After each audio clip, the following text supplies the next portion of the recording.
I greet you in the name of the Lord Jesus Christ. I'm your brother, Evangelist Ebube Joseph Ezagova. Biko, ụmụnne m, o nwere ihe m chọrọ igwe onye ọbụla. O nwere ihe m chọrọ igwe onye ọbụla.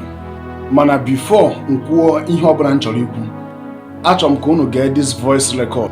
Si na onye mekwa nke a mee nke a na ọgbụgharị onye ahụ. Nsogbu adịghị gbatawa n'Igbo. Ihe kwuru ya gbatawa n'Igbo. Ndị ụmụazị masị ọbụ na-eche ya. Ndị IPOP na-eche ya. Ya gbatawa n'Igbo.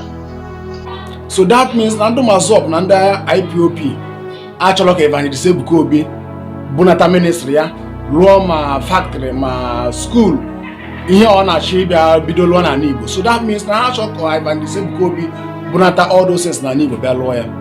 That means they are fighting him before university ma factories ma bunata ministry ya na this east ya. Ihe a niile Evangelist Ebuka Obi na Shelo na east. That means na unu achọrọ ka ọ lụọ ya, unu chọrọ ka ọ lụọ ya na Yoruba. Unu chọrọ ka ọ lụọ ya na Yoruba. So n'olugo nke iji IPOP and Mazop wee na-etrete Evangelist Ebuka Obi. Listen to me.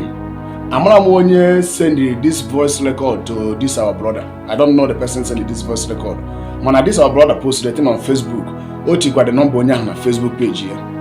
Onye send the voice record a, I believe na onye ahụ bụ ndu so na ndu na-ekwuchite Biafra ọnụfa na mba ụwa. Listen to me.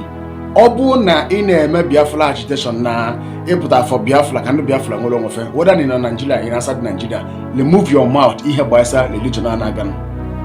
A real freedom fighter enwere time for ịbịa na-akọ ihe ndị mmadụ na-akọ na social media. Onye ọrụ bụ a real freedom fighter. Ị na-achọ ka ụmụnne gị nwere onwe fe n'aka ndị ilo. Ị nwere time for ịbịa religion this thing. Ị nwere time for all those things.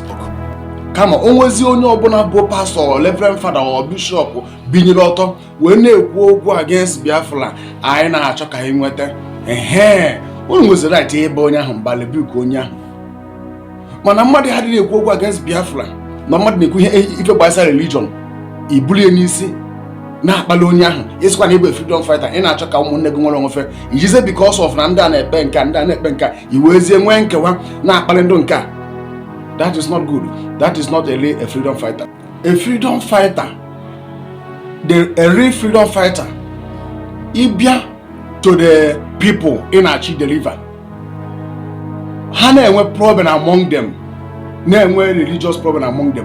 What you will do is for you to bring peace. Isn't don't care don't care do. It's only you see with the peace among them. Obula ibia is support all one because of you believe in one religion. You support to send on car. You will take picture, pastors, reverend. You take picture for na your video na parifa na mo kofa. Ki do ni se chezi. Kini ene manye me. A freedom fighter one time ni bia for the people na chi deliver bia na nyocha ndị na-ekpere Jesus ndị na-ekpere alụsị ma ndị na-ekpere nke a obezie ọ hapụzie ndị na-ekpere alụsị face ndị na-ekpere Jesus na akparifa sị na ha bụ ndị ochi na ha bụ ndị wayo. Ọ bụ ndị pastors so ọ bụ ndị Christians na Nigeria mba ọ bụ Christians ndị Igbo bụ ndị ji ka Biafra hariba today. Achọm ka ụnụ zama ajụjụ a. Watch this screen now. Nene this picture now.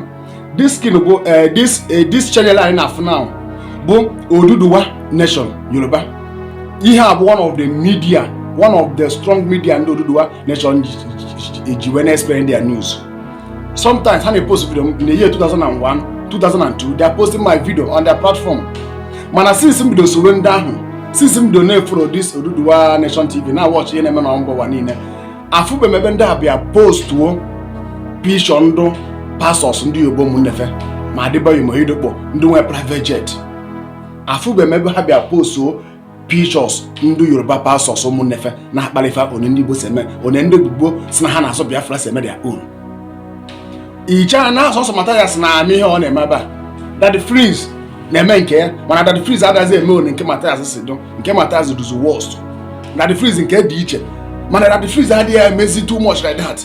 Mana ị ga-abịa fụ ebe ndị Oduduwa Nation TV, even their platform ha je expert news ị ga-abịa afụfụ ebe ha weta picture that the freeze weta picture dị beyo weta picture idekpo join na picture ha put together bịa GNM broadcast. They have no time for those things because they know what they are doing. They focus their attention ịchọ on ha ga-esi celebrate their people. Ọ bụla ibe na-akpalige ndị Christians ndị Yoruba nwere ndị Christian, ha nwere ndị Muslim, ha nwere ndị na-ekpe alụsị. They have it, but ha dịghị enwe problem among them na ndị Igbo si enwe.